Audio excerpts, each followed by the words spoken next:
جناب اسپیکر، میں اس معزز ایوان کا اور آپ کا انتہائی شکر گزار ہوں کہ آج وہ قرارداد متفقہ طور پر منظور کی گئی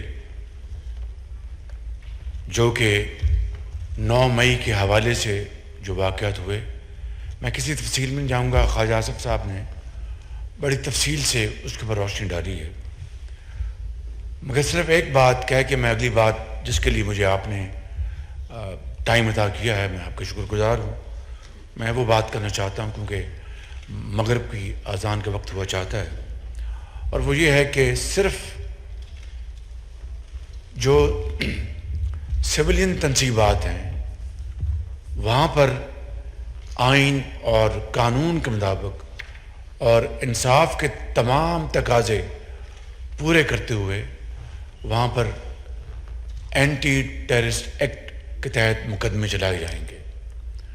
اور جو فوجی تنصیبات جس کی تفصیل آج بھی قائد صاحب نے فرمائی اور بھی اس معزز ایوان میں آنریبل ممبرز اپنے تقاریر میں ذکر کرتے رہے ہیں کہ سرگودا میں میاں والی میں وہ جہاز کھڑے تھے جن کو پاکستان کے عوام کی غریب ملک کی پونجی سے خون پسینے کی کمائی سے وہ جہاز خریدے گئے تاکہ کبھی خدا نخواستہ دشمن کا حملہ ہوتا ہے تو اس کو وہ شاہین کی طرح جھپٹ پڑے، ان کو شکست فاش دے جس طرح 2019 میں ہوا. اور وہاں پر وہ جتھا آگ لگانے پہنچ گیا. اب بتائیں کہ یہ سریحن ملک دشمن نہیں تو اور کیا ہے. لہٰذا یہ تمام مقدمات یہ جو آئین نے قانونی اختیارات دیے ہیں وہ آرمی ایکٹ کے تحت چلیں گے، کوئی نیا قانون بننے نہیں جا رہا. جناب اسپیکر، میں آج عرض کرنا چاہتا ہوں کہ عمران نیازی نے یہ ٹویٹ دی ہے اور میں آپ کے سامنے پیش کر کے اس کا جواب دینا چاہتا ہوں. وہ کہتے ہیں کہ دی آرٹیکل کلیمز، یہ عمران نیازی کی ٹویٹ ہے، the article claims that I had made general Asim resign as DGISI because he had shown me my wife Bushra Begum's corruption cases. This is completely false. Neither did General Asim show me any proofs of my wife's corruption, nor did I make him resign because of that, quote unquote. جناب speaker, میں اس حوالے سے آپ کی خدمت میں اور آپ کے توسط سے اس معزز ایوان کی خدمت میں یہ عرض کرنا چاہتا ہوں کہ یہ ایک اور عمران نیازی نے سفید جھوٹ بولا ہے. یہ میں بات آج اس معزز ایوان میں پوری ذمہ داری کے ساتھ بلا خوف تردید یہ کہہ سکتا ہوں کہ موجودہ سپہ سالار جنرل سید عاصم منیر نے جب وہ DGISI تھے تو انہوں نے عمران نیازی جو اس وقت وزیر اعظم تھے جھرلو الیکشن کی بنیاد پر ان کو کہا کہ آپ کی اہلیہ محترمہ کرپشن میں ملوث ہیں، اور انہوں نے یہ بات حقائق کی بنیاد پر ان کو بتائی. تو ان کو ظاہر ہے کہ اس کا بڑا ان کو غصہ چڑھا، انہوں نے اس کو بالکل پسند نہیں کیا. And the rest is history. میں آج آپ کو یہ گزارش کرنا چاہتا ہوں کہ عمران نیازی نے ایک مرتبہ پھر قوم کے سامنے سفید جھوٹ بولا ہے، دھوکہ دیا ہے. یہی وجہ تھی کہ DGISI جنرل عاصم منیر کی ٹرانسفر کی کہ انہوں نے اس وقت کے وزیر اعظم کو کنفرنٹ کیا کہ آپ کے اہل خانہ کرپشن میں ملوث ہیں. جناب اسپیکر، یہ بات میں نے اس لیے کی کہ میرے یہ ذاتی علم میں ہے اور یہ بات میں بلا خوف تردید کر رہا ہوں. اور پھر ہاتھ کنگن کو آرسی کیا؟ مجھے بتائیں وہ تو شاید کچھ کروڑوں روپے کی کرپشن ہوگی یا 1-2 ارب روپے کی کرپشن ہوگی، خدا جانتا ہے وہ فیکٹس، اگر وقت آئے تو وہ فیکٹ سامنے آ جائیں گے.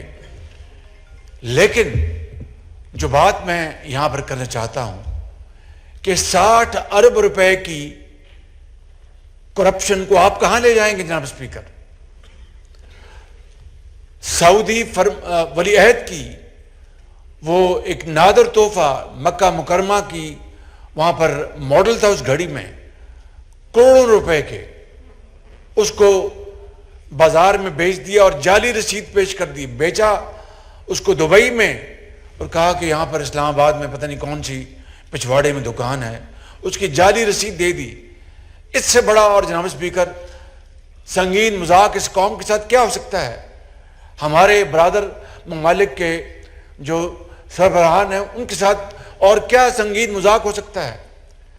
اور 60 ارب روپے کی کرپشن کے نتیجے میں جب آپ نے نہیں، میں نے نہیں، اس گورنمنٹ نے نہیں، نیب نے نوٹس وارنٹ جاری کیا. اور میں بات یہاں پر بڑی ذمہ داری سے اس معزز ایوان کے سامنے کرنا چاہتا ہوں پھر بلا خوف تردید کہ باخدا مجھے بھی علم نہیں تھا کہ نیب نے یہ وارنٹ جاری کیے ہوئے ہیں. وہ کورٹ میں ان کی گرفتاری ہوئی، یہ ایک علیحدہ موضوع ہے کہ کہاں گرفتاری ہوئی، کس جگہ ہونی چاہیے تھی، لیکن اس کے نتیجے میں جو اس ملک کے اندر 9 مئی کو جو تباہی ہوئی، وہ چشمے فلک نے اس طرح کا دلخراش واقعہ کبھی نہیں دیکھا. جناب اسپیکر 60 ارب کو معمولی بات ہے؟ یہاں پر پوری متحدہ اپوزیشن کو دیوار کے ساتھ لگا دیا گیا جعلی مقدمات میں، کہیں کوئی گملہ نہیں ٹوٹا. کس طرح ان کو گھسیٹ کر لے جایا جاتا تھا اور کیا کیا وہ جیلوں میں ہوتا تھا. خود عمران نیازی لاہور وارد ہوتے تھے جب کوئی اپوزیشن کا ممبر جا کے وہ کوڑلکھپت جیل میں وہاں پر گرفتار ہوتا تھا تو خود آ کر وہاں پر ہدایات دیتے تھے. اس حد تک ان کی ذاتی انا کی تسکین کے لیے وہاں پر پہنچتے تھے. اور یہ تو قوم کا پیسہ 60 ارب روپیہ جناب اسپیکر، یہ قومی خزانے میں نہیں آیا، یہ پیسہ سپریم کورٹ کے کسی اکاؤنٹ میں گیا ہے. اور یہ بات یہاں پر اس کی باز گشت ہوئی کہ یہ پیسہ سندھ حکومت کا ہے. جس کا بھی ہے یہ قومی خزانے میں آنا چاہیے تھا. اور سریحن کرپشن ہے. کیبنٹ نے اس کو لفافے کو بنا دیکھے اس کے اوپر فیصلہ لیا گیا اپنا بزور بازو کہ جناب آپ فیصلہ دیں. زور بازو کہا کہ نہیں آپ فیصلہ دیں، یہ بڑا ضروری ہے، آپ بند لفافہ رہنے دیں. یہ ہیں جناب اسپیکر جو معاملات جو میں آج یہاں پر کہنا چاہتا تھا. اور دیکھیں کس طریقے سے پاکستان کی امریکہ کے ساتھ تعلقات کے پرخاشے اڑا دیے گئے اور وہ جعلی لیٹر لہرایا گیا ووٹ آف نو کانفیڈنس کے بعد کئی مہینے کہ جناب یہ امریکہ کی سازش تھی، امریکہ نے یہ امپورٹڈ حکومت لے کے آئے، میری حکومت کو ختم کیا گیا. اور وہ جن کا نام ابھی خالد صاحب نے لیا اسسٹنٹ سیکرٹری جو تھے ان کے حوالے سے، اور دن رات جناب اسپیکر جھوٹ کے اوپر جھوٹ بولا گیا اور لوگوں کے ذہنوں میں یہ بات ان کے داخل کر دی گئی کہ اسی طرح ہوا ہے کہ یہ سازش ہوئی امریکہ کی پاکستان میں میری حکومت کو ختم کرنے کے لیے. اور آج جس طرح ڈیفینس منسٹر صاحب نے کہا کہ اب ان کو فون کیے جا رہے ہیں کہ جناب میری مدد کرو، اسی اطار کے لونڈے سے دوا لیتے ہو. جناب اسپیکر یہ اندازہ کرے کس طرح پاکستان کی خارجہ پالیسی نہیں، ہمارے تعلقات کو برباد کر دیا گیا. اور یہ میں بات آپ کو پھر یہ کہتا ہوں کہ چین کے ساتھ کس طرح چین آج پاکستان کے ساتھ ایک ہمالیہ کی طرح کھڑا ہے. اور ہندوستان نے جو سازش کی ہے G20 کی میٹنگ وہاں پر بلانے کی، چین نے وہاں پر جانے سے صاف انکار کر دیا.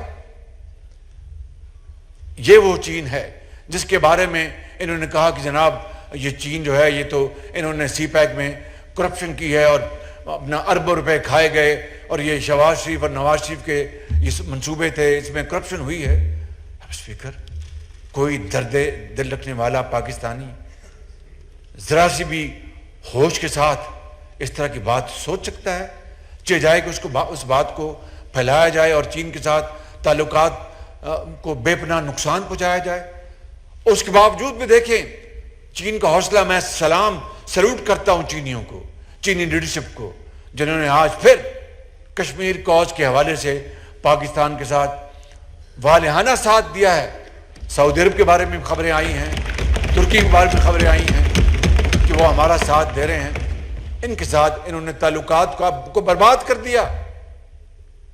اسپیکر, اس لیے میں سمجھتا ہوں کہ آج یہ انتہائی ضروری ہے. میری کل پرسوں ہمارے محترم وزیر خارجہ سے میری بات ہوئی اور میں نے کہا کہ یہ جو پروپیگنڈا کیا جا رہا ہے پاکستان کے خلاف کہ ہیومن رائٹس کے حوالے سے اور دوسرے حوالوں سے, انہوں نے کہا میں اس کا بھرپور نوٹس لے رہا ہوں میں اس کا, اور ہمارے جو مشنز ہیں پاکستان کے یورپ میں خاص طور پر اور شمالی امریکہ میں, ان کو ہم ایکٹیویٹ کر رہے ہیں اور حقائق کے ساتھ ان کو بتائیں گے. اور میں آج آپ کی اجازت سے یہ بات اس عنوان میں رکھنا چاہتا ہوں کہ میں اور وزیر خارجہ صاحب سے ان کی پوری مشاورت کے ساتھ کہ ہم چھوٹے ڈیلیگیشنز, زیادہ نہیں, چھوٹے ڈیلیگیشنز 2-3 افراد پر مشتمل, جو جا کے بڑی اچھی گفتگو حقائق کے ساتھ کر سکیں, اپنے کاؤنٹر پارٹس کے ساتھ ہم باہر بھجوائیں. اور یہ اگر خرچہ ہوتا ہے تو کم سے کم ہم پاکستان کا دفاع کر رہے ہوں گے, جو اصلی صورتحال ان کو بتا رہے ہوں گے حقائق کے ساتھ. کل میں نے میٹنگ بلائی اور اس سلسلے میں ہم انشاءاللہ فیصلہ کریں گے.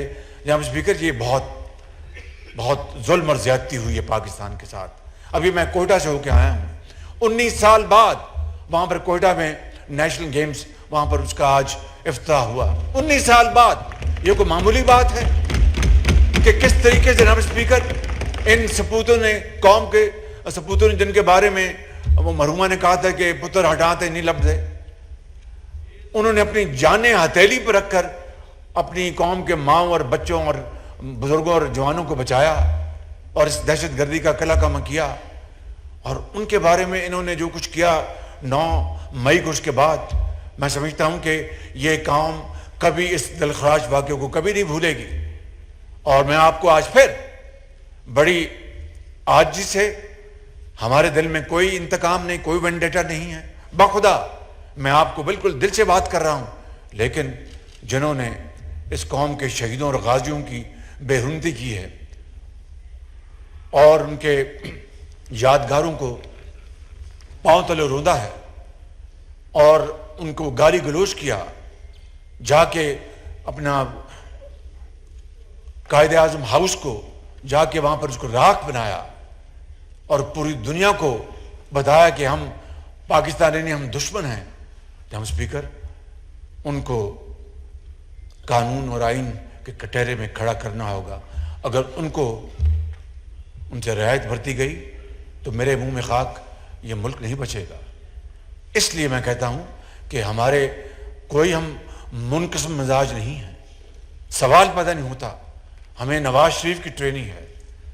دیکھیے کہ ہم نے کیا ہم نے بڑی بڑی مصیبتوں کو ہم نے تحمل سے برداشت کیا.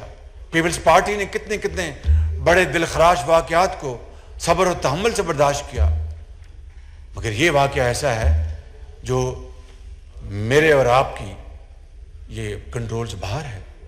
یہ قوم کی امانت ہے. میں انشاءاللہ یہ قوم کی امانت قوم کو لوٹاؤں گا انشاءاللہ.